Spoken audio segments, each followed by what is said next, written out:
Three Premier League wins in a row, and we've finally done it under Ruben Amorim. We got the second win in a row last week against Liverpool, and now we've backed it with a performance against Brighton, winning 4-2. Welcome everyone, welcome to Knock of the Perch. Here we discuss everything Manchester United and Dheeraj. We have beaten Liverpool last week. We've backed it with a performance against Brighton, who became a bit of a bogey team for us at Old Trafford. We've got over that. We've been talking about consistency for some time now. Are we finally beginning to see a consistent Manchester United team? Definitely. Really good to see United dominate games. It isn't just consistency across games, it's consistency within games as well. We've been starting these games well. We've been getting the first goals. We've been attacking like a unit. The pressing was gargantuan against Yeah. both Liverpool and Brighton. Brighton stood no chance until the second half when they got an unlikely comeback somewhere in the works. But Yeah. I think we still held on, and it could be very easily said that our starting and the front line has been working. They finally became clinical, but I think Yeah. it's the overall unit which has started working, and all the talks of the system being appropriate or not for United has gone out of the window. Who would have thunk right 1 month back Absolutely. that Yeah. I think Amorim would have it's all a the result. support? Yeah. It's a results business. As long as the club and the team and the manager gets the results, I think all of this goes out the window. Had for whatever reason the results been different the last couple of months, and we had played the same system, same team, same formation, we would be talking about different things. But I think it's a very happy time at this point in time as a Manchester United fan. We are starting to see a little bit of the momentum in this Premier League. And I think this is the time when a lot of teams in the Premier League are going to have midweek games in Europe, in Carabao Cup as well, where which we have conveniently exited. I think it's the time we go on. We use the midweeks that we have as part of training for the weekend games and get the best out of it. Yeah, Amorim mentioned that this is going to be a advantage for United. He agrees that it's a advantage not being part of Champions League, Carabao Cup as of date. So Yeah, yeah, let's talk about in specific how the match played out, and what did you make of the first 15 minutes or so, where it was pretty much of a basketball game where both the teams were sort of trying to take the attack to the opposition. Neither of them were succeeding as such, but in the first 15 minutes it felt that okay, Brighton has come with a decent game plan. They are doing a little bit of a mixing of playing long balls and building out from the back, so they were not templatizing how they were building from the back. And then you saw in between likes of Danny Welbeck dropping deep, either Baleba or Ayari sort of closing in the spaces that were left behind. So they came in with a different game plan, but after that Manchester United came out on top. What did you make of the first half? yeah. I mean, since Onana has left, our building from the back game has gone out of the window. Since Yeah. Lamens has come in, even Onana and Binder. Till Binder, we were still trying out building from the back. But since Lamin has Yeah. come in, it's all been long ball process. And I think it also stems from the kind of front line that we have right now. They are very much more confident on the ball. We are winning more second balls. And the pressing, I wanted to mention the pressing. So the pressing that our front line does, our front three do, is paramount. But that is being supported by the pressing from the midfield and the pressing by the two center backs as well. Luke Shaw, Yeah. especially, was part of two goals yesterday because of the kind of pressing that he did. For the first goal itself, he pressed and made space for Casemiro, Cunha on the left hand side. Yeah. Cunha, I mean, if there was a player whose under performance of XG was an example last year, we knew he scores bangers Yeah. only, and it wasn't a surprise that this goal also came from outside the box.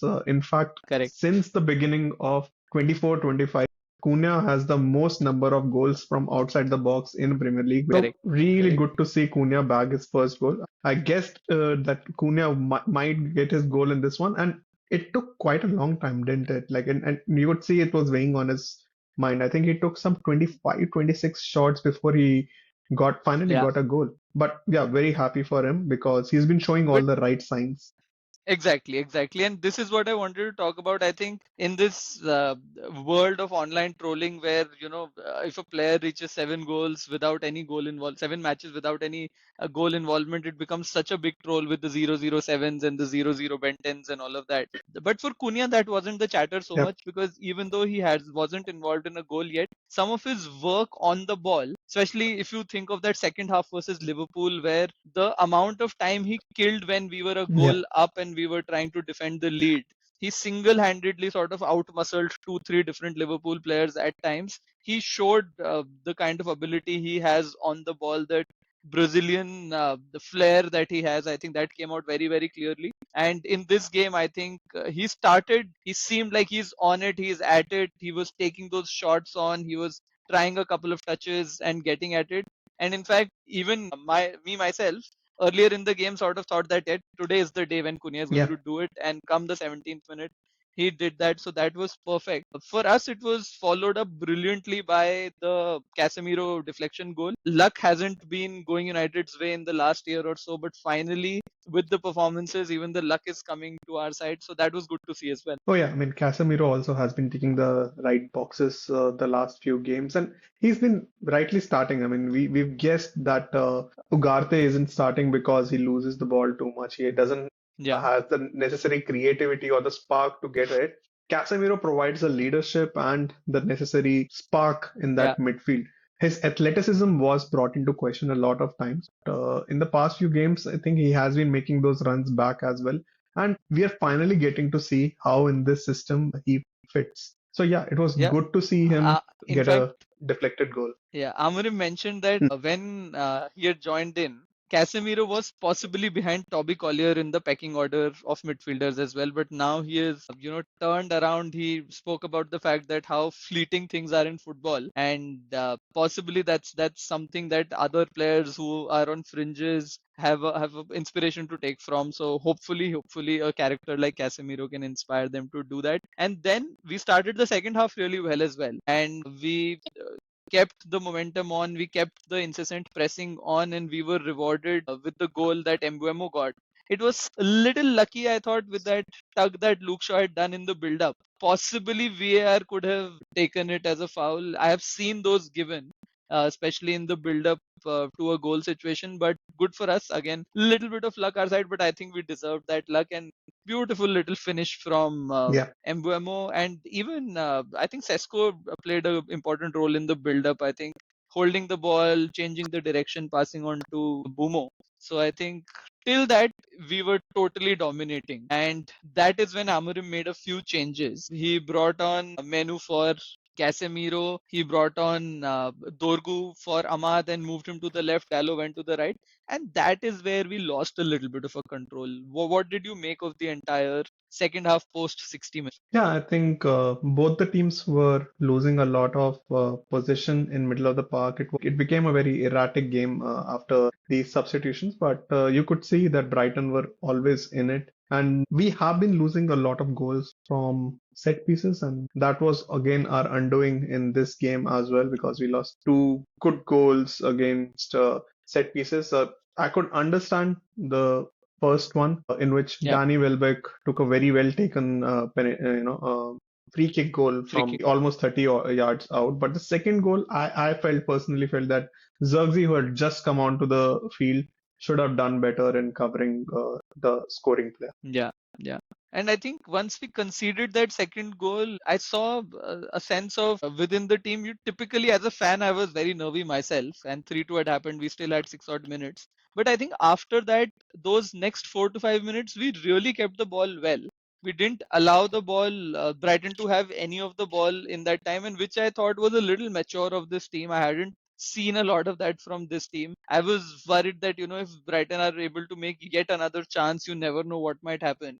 But I think it was good the fact that, and I think there was a little bit of a lack of confidence on bringing the ball towards Dorgu on the left. They kept all the ball on the right towards that, and then eventually we were able to create that chance where Heaven played the ball in. Bruno did a beautiful dummy. I think it should be counted as a Bruno assist without him even Definitely. touching the ball. And then Mbeumo was so clinical, man. I just really we have been missing a clinical finisher in our team, and Mbeumo is ticking all those Yeah, boxes. Love it. these are typical Mbeumo finishes. Even the first Yeah, goal, this is like a typical Mbeumo finish because he always uses the defender as a dummy to take a shot at the near post. So that's what he did in the first yeah. goal. And the second goal, again, there was no doubt when the ball reached Mbeumo that he's gonna take a great shot and score that one. And 4-2, I think deserving win, deserving two goals Yeah. by Bomo. Very happy that Cunha also scored and great ovation that Casemiro got. So all in all, a great day for United. Yes, we are sitting at 16 points from 9 games. We have now two very important away games coming in, Forest and Spurs. So I think that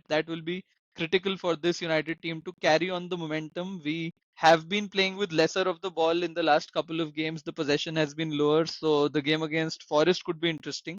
Let's hope we are able to build on from here, and 5 wins in a row has a nice ring to it.